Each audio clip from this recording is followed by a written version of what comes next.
Meus amados irmãos, bom dia a todos. É uma alegria muito grande mais uma vez estarmos aqui para trazer ao vosso coração uma palavra de conforto, uma palavra de esperança, uma palavra de certeza, uma palavra de convicção nesses dias difíceis que nós estamos vivendo.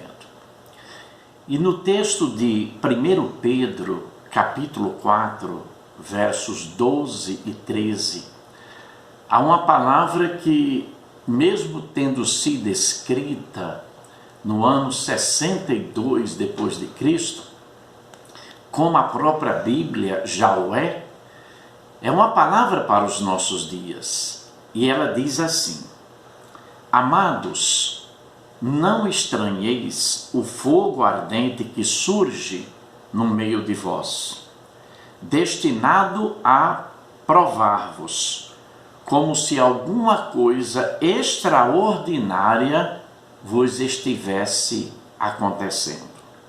Pelo contrário, alegrai-vos na medida em que sois coparticipante dos sofrimentos de Cristo, para que também, na revelação da sua glória, vos alegreis exultando.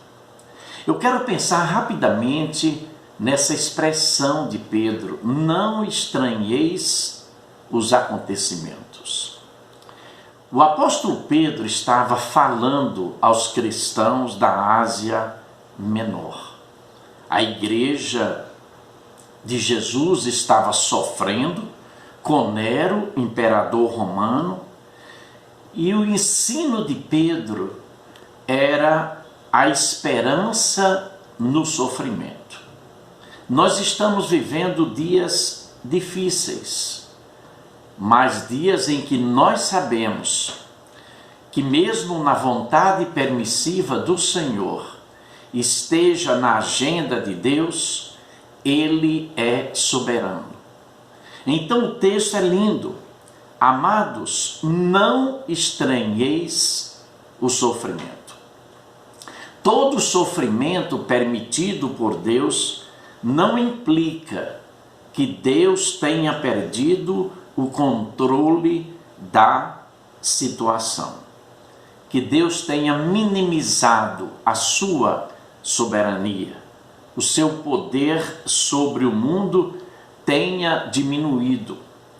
Deus usa o sofrimento, Deus usa a crise, Deus usa a dor, até mesmo os acidentes, as calamidades, para fortalecer a minha e a sua fé.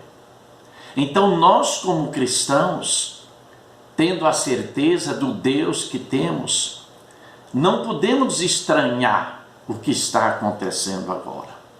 O próprio Senhor Jesus, no Sermão dos Últimos Tempos, ele diz que se esses dias não fossem abreviados, ninguém se salvaria.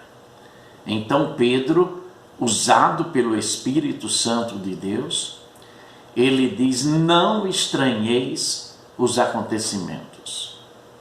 Nós sabemos que dentro da vontade de Deus existe a vontade dele, onde ele é o autor da ação, ela é boa, perfeita e agradável, e existe a vontade permissiva de Deus, em que ele não é o autor da ação, mas ele mesmo assim não perde o controle.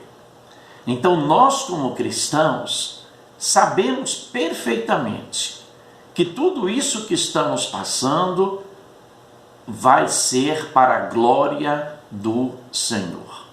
E isso trazia, e como traz para nós nos dias de hoje, uma alegria e uma esperança muito grande.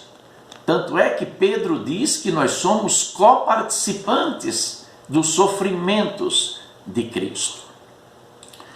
Outra coisa que Pedro diz nesse texto, está no verso 13, ele diz: pelo contrário, Alegrai-vos na medida em que sois coparticipantes do sofrimento de Cristo, para que também, na revelação de sua glória, vos alegreis exultando.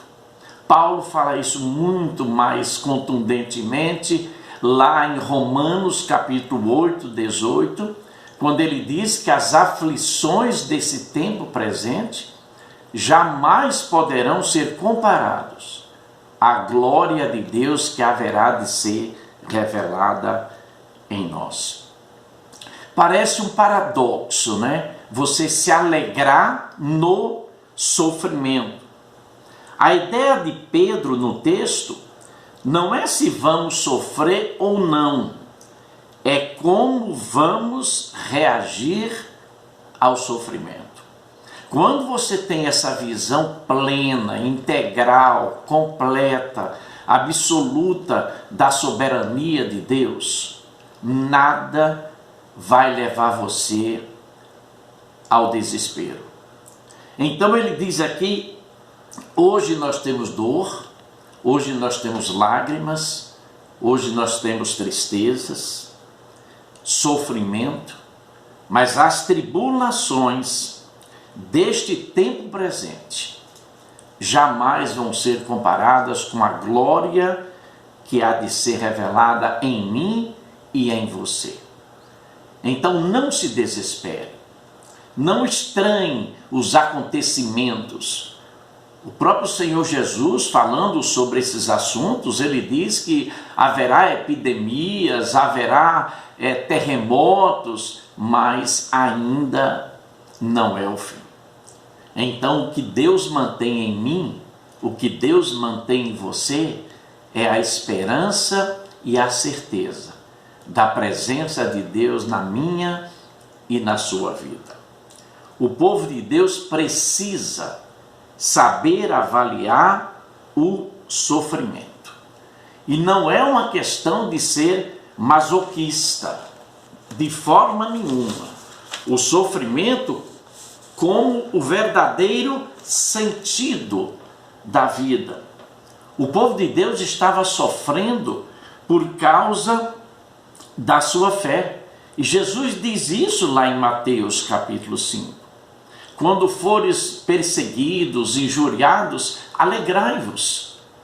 Veja que a beleza do Evangelho é exatamente essa. É você ter a certeza de que o que você está passando agora, nada vai abalar a sua fé. O Deus em que você crê continua sendo Deus. Ele é soberano, Ele está no controle de todas as coisas. O povo de Deus precisa aprender a confiar no Deus que tem todas as respostas ao sofrimento humano. Em 1 Pedro 4,19, ele diz: por isso também os que sofrem segundo a vontade de Deus, encomende a sua alma ao fiel Criador, na prática do bem. Que coisa linda, né? A tendência nossa, natural, humana, é que nós, quando começamos a sofrer, nós perdemos a sequência natural da nossa fé. Nós precisamos crer, precisamos acreditar, precisamos confiar, precisamos entregar os nossos problemas a quem tem poder para resolvê-los. Então, o sofrimento que Pedro fala nesse capítulo 4, ele vai nos aproximar de Deus pela fé nele. Então, não nos desesperemos, não percamos a nossa fé. Tudo vai passar, nós voltaremos a nos reunir, voltaremos a nos abraçar e com certeza, o nosso louvor vai ser melhor do que em outros tempos. Então, meu querido irmão e irmã, não desanime.